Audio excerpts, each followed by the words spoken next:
A $7 million grant will enable the demolition of 50 homes in Lumberton. And on campus, university officials dedicate a new school of nursing. North Carolina continues to encourage COVID vaccination with the rollout of the Pfizer booster shot. Those stories and more coming right up. I'm Mahala Trace. And I'm Jayla Coley. You're watching Carolina News Today.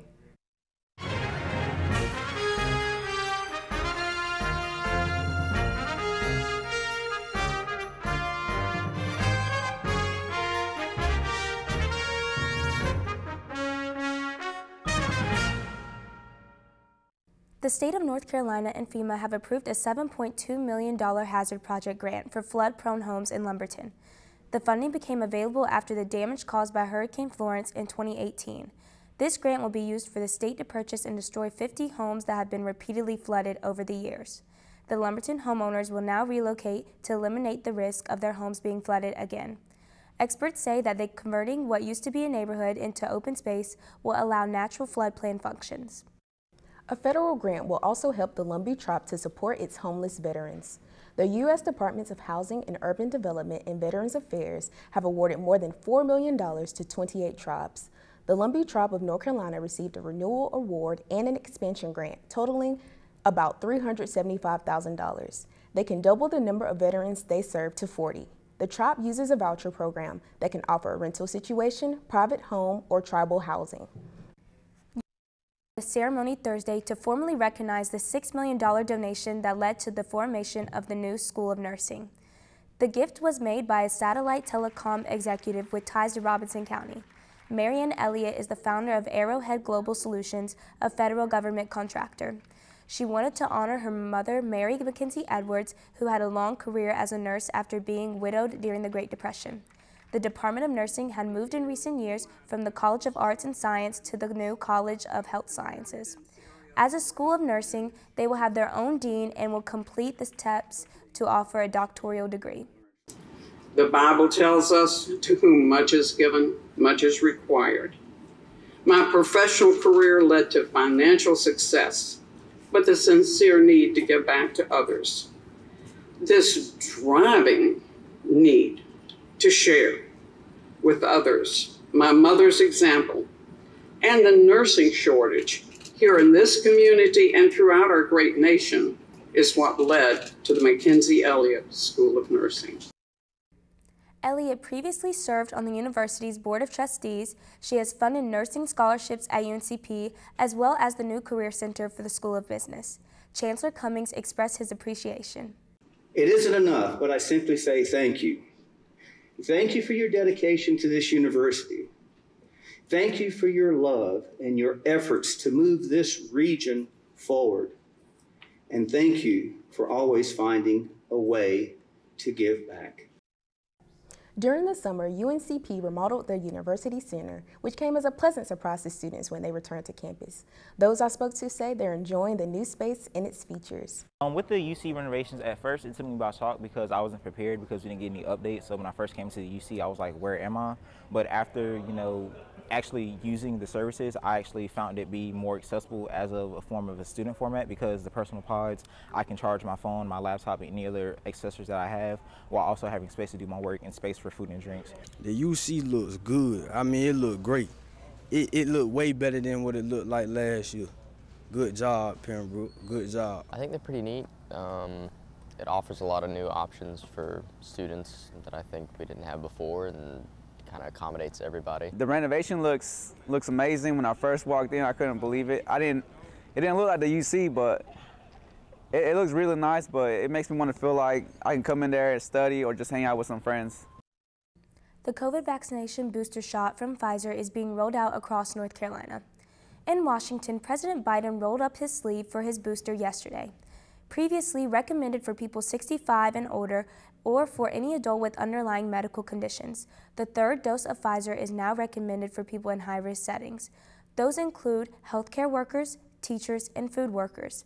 The North Carolina Department of Health and Human Services says you do not need to go back to the location of your original vaccination. You just need to be at least 6 months out from your second Pfizer dose. Biden reminded the American people that the coronavirus pandemic is now a, quote, pandemic of the unvaccinated. The North Carolina Department of Health and Human Services has announced that households enrolled in the Food and Nutrition Services program will see their benefits permanently increased by 25% beginning October 1st. This permanent increase begins just as a temporary 15% increase from the COVID-19 pandemic is expiring. The increase is a result of a national reevaluation of what benefits should be conducted by the U.S. Department of Agriculture. At least 1.6 million people in North Carolina are enrolled in FNS, formerly known as food stamps. The state has reached a legal settlement with a medical technical school that was operating without a license. North Carolina Attorney General Josh Steen sued Stepping Stone Medical in June 2020 for failing to disclose in advertising that it was unlicensed, and for making false statements about graduates' employment prospects and the qualifications they could earn. The Stepping Stone School in Statesville offered training courses for phlebotomy, EKG technicians, medical billing, and other skills. The school has since become licensed in the state of North Carolina, but must provide full refunds upon request to students who couldn't pass their national exams. 8 people are arrested in connection with the fraternity hazing death. And a verdict in the R. Kelly trial provides a sense of closure for some victims. The Department of Defense kicks off Blue Star Welcome Week. Those stories and more after this plug for UNCP Homecoming. I can't wait for homecoming, all of the activities that we get to do and the connections that we get to make, drum lines, percussion, and watching the parade. I miss that. It does something to me. Homecoming is going to be a great event this year. You got tailgating, people cooking out on the grills, the football game, and you just got a lot of different activities throughout the week of homecoming week. Now that we have it back, go out there, enjoy it, mask up and enjoy it. I mean, that's just how I look at it. This is my last year, and I'm going to be at everything I can.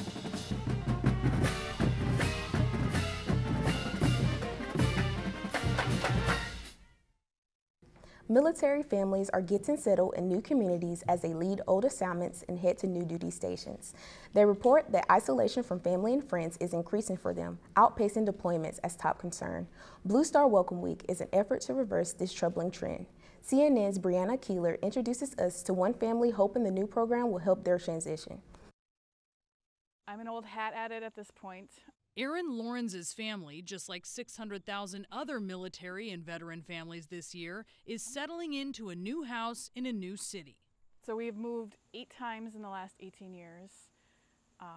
We've lived on both coasts. We did a couple years overseas. Those moves bring challenges. Housing and trying to get schools set up. The biggest challenge I've found is getting connected to people. Most military families don't live on military bases. They live in civilian communities like yours, and they're struggling to connect. Only 1 in 4 say they have a sense of belonging in the places where they live. 1 in 3 don't have anyone to ask for a favor. When we moved from overseas to Florida, I needed to find an emergency contact. I knew nobody in the area. That's why Blue Star Families has launched Welcome Week to link civilian communities and the military families that live in them. With events scheduled across the country and online toolkits to encourage businesses and organizations to welcome families and schools to accommodate new students. It's the schools that did a great job integrating the kids that make for successful, happy military families.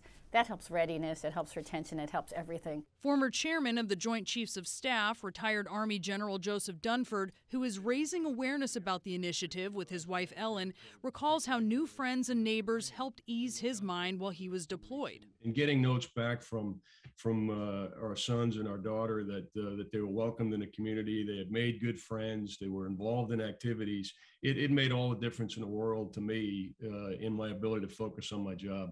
If you have neighbors who right away step in when they see that giant moving van show up at your home and say, what can we do to help? What might you be looking for? That right there would solve a huge amount of concerns that a family has when they move. Aaron Lawrence knows that all too well. Even this veteran of military moving season is feeling lonely in her new neighborhood. We've been here 3 months now. I can count on one hand how many people that live directly around me that I have met. I found it takes about 6 to 8 months to truly get connected into your community. If it happened a little sooner, that would be, I think, that'd be nice. It doesn't take much to help military families confront the epidemic of isolation they are facing. just small kindnesses that can make a big difference. I would recommend just coming over and saying hi and introducing yourself. Brianna Keeler, Washington. Friends of Gabby Petito in Wilmington are sharing their memories of the young woman whose remains were found in Grand Teton National Park in Wyoming. She had been on a cross-country van trip with her fiancé that started in Florida. Gabby once lived in Carolina Beach, worked in Wilmington, and applied to Cape Fear Community College. Even though she didn't end up going there, Sydney Bouchel talked to her friends. Gabby was a bright soul, a bright light.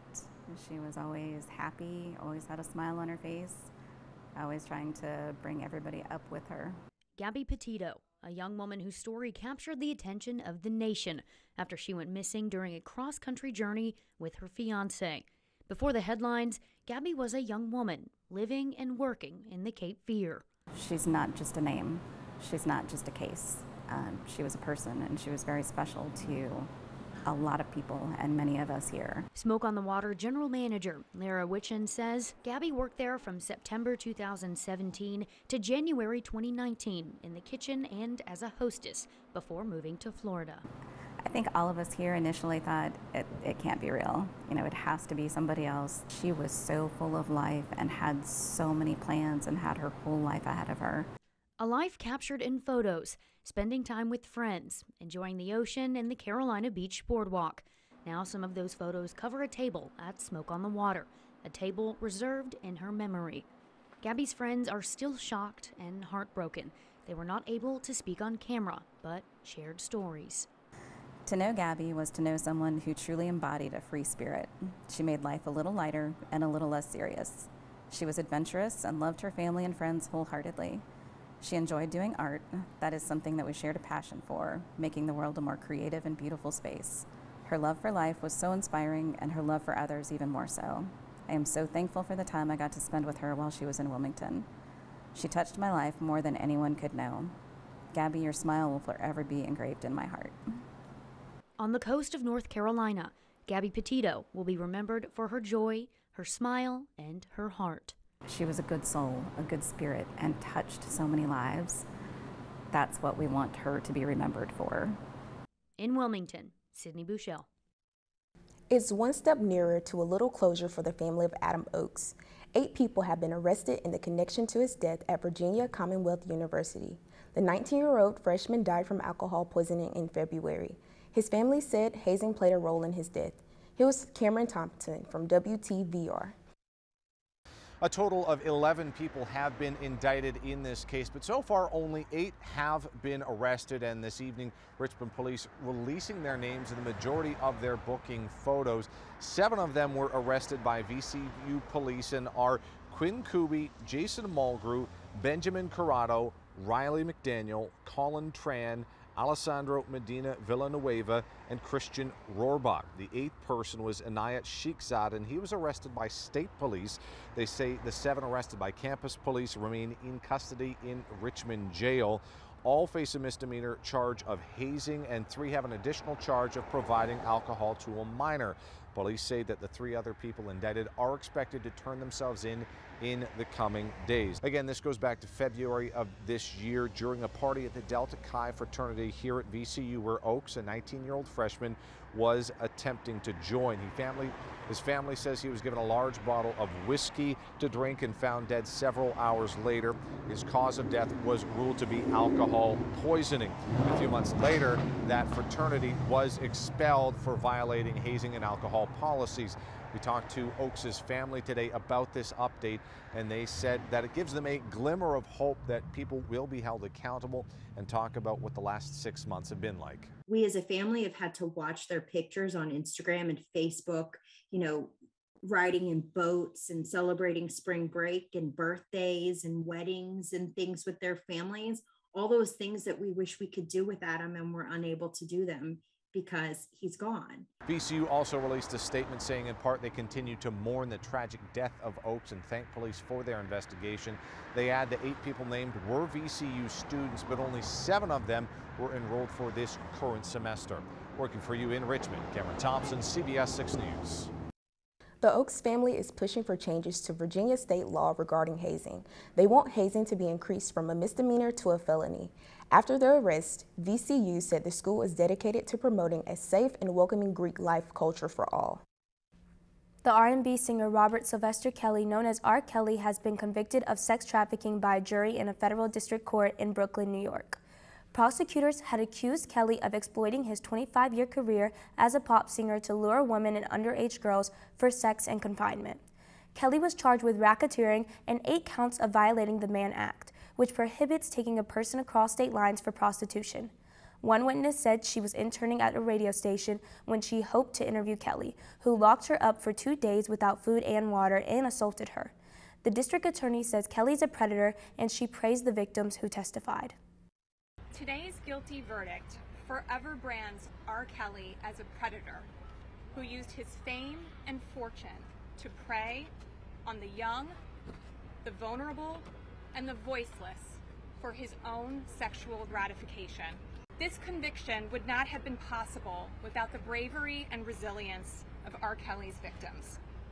I applaud their courage in revealing in open court the painful, intimate, and horrific details of their lives with him. R. Kelly faces a mandatory minimum sentence of 10 years and could face up to a life in prison. His sentencing is scheduled for May 4th of next year. His lawyer has said he expects to appeal.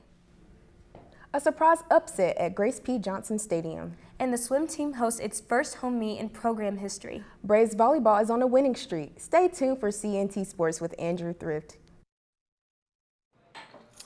What do you think you're doing, Kevin? Was just gonna drive home. There are several warning signs present that you shouldn't be driving. Like hearing voices? Like your text-to-emoji ratio? Oh man, the selfies. Selfie, nailed it. We all have warning signs that let us know that we're probably not okay to drive. Mine is pretending to be your subconscious. Craig, come on man, let's split a ride home. STEM is precise, no margin for error. Dare to forget that. Dare to have fun with it. Get weird with it. Dare to send those old STEM theories flying past the neighbor's house into outer space. Dare to program something internet-breaking, record-breaking. Dare to blow their minds. Dare to learn the difference between sedimentary and metamorphic rock. Go find those rocks. Dare to keep daring. Dare to STEM. Check out She Can STEM to get started. When I first saw a turtle, my heart was full. Now anything but lonely. We had this deep connection, this heart connection. He just wants to be close to you and part of your life. Every day with Turtle is a perfect day. When I'm holding her, it makes me feel calmer. I think everything he does shows how much he loves us. When we adopt a shelter pet, we discover they're a little bit of a lot of things. But they're all pure love. Freedom. It's at the core of who we are. The freedom to live without fear, to jog where we please, to wear a hoodie. The freedom to breathe. Before we celebrate the freedom most Americans have, we must fight for the freedom all Americans deserve. Because all lives can't matter until Black lives matter.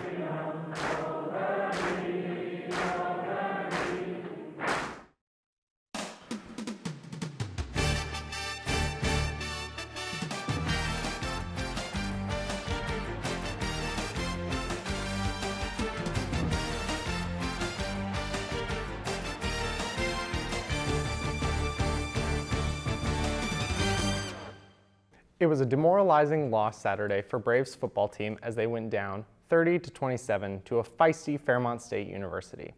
Fairmont was 0-3 heading into this matchup. Braves head coach Shane Richardson said he knew his team needed a more balanced effort. He also said there were some positives to take away from this loss. Well, not the result that anybody wanted today. Super hard-fought game. Thought we started out well, better than a week ago. Thought we had kind of corrected that. There were some times where really felt like we could have kind of put the hammer down both offensively and defensively. I think things were kind of clicking there in that first half, and then I think at the end of the first half, momentum kind of started to die a little. And I think guys got complacent. I think they got comfortable, and you could just feel it. Quarterback Josh Jones said the team's effort was tough, but not enough. He used one particular word to describe the day for the Braves: execution. We need to execute better. That's what it comes down to. Certain situations and critical situations in a game, some of those we left out there on the field today. I'm proud of everyone. They're giving effort. We just got to clean up, the execution part of it. In volleyball home court action, the Braves beat Chowan University in straight sets Friday night. The Braves dominated early, racking up 8 of the first 10 points in the first set. The second set got tight near the end when the Hawks led 21-20, but 3 straight kills, including 2 from Kayla Crowder, helped seal the win. The Hawks again showed some momentum in the third set, but 8 straight points from the Braves put the home team up 15-11, and they never looked back, going on to win that third set 25-18. The Braves extended their win streak to 7 the next day against Mount Olive. Tonight, it's Taco Tuesday in the Jones Center when the Braves take on Barton College. Braves soccer defeated conference opponent North Greenville with 2 goals scored in the second half at home on Saturday. The Braves attempted a season-high 31 shot on goal in the game. Riley Searing had a career-high 12 attempts, eventually nailing one from an assist by Anna Grosheim in the 64th minute. Just about 6 minutes later, Ilea Bigford scored her second goal of the season on an assist from Alexis Pittman. Last night at home against Shaw University, the Braves blanked the Bears 3-0, with all goals scored in the first half. It was the first non-conference win for the Braves. They're back in action on Saturday in Spartanburg, South Carolina. The Braves swim team left their meet on Saturday thinking they had lost to Campbell. Their disappointment surely changed to joy when they later found out there was a scoring error, and they had beaten the D1 school by a mere 2 points, 132-130. This meet marks the program's first victory over Division I opponent. But it was also the first meet held at home in the UNCP Aquatic Center. Marielle Mancia Martinez led the team to victory with titles in the 50 and 200-yard freestyle event, as well as the 100-yard butterfly. The Braves took top honors in additional freestyle events and breaststroking, helping drive the team to the close but sweet victory. The Braves head to Kingsport, Tennessee this weekend to compete in the King Invitational. In a new sports series called 20 Under 20, CNT is showcasing students who are less than 20 years old, but already making an impact on campus or in their community. Our first in the series is freshman softball player Mary Jo Wilks. Hey, my name is Mary Jo Wilks, and I am a freshman this year. I am 18 years old, and I am from Pembroke. Mary Jo is one of several new players on UNCP's softball team.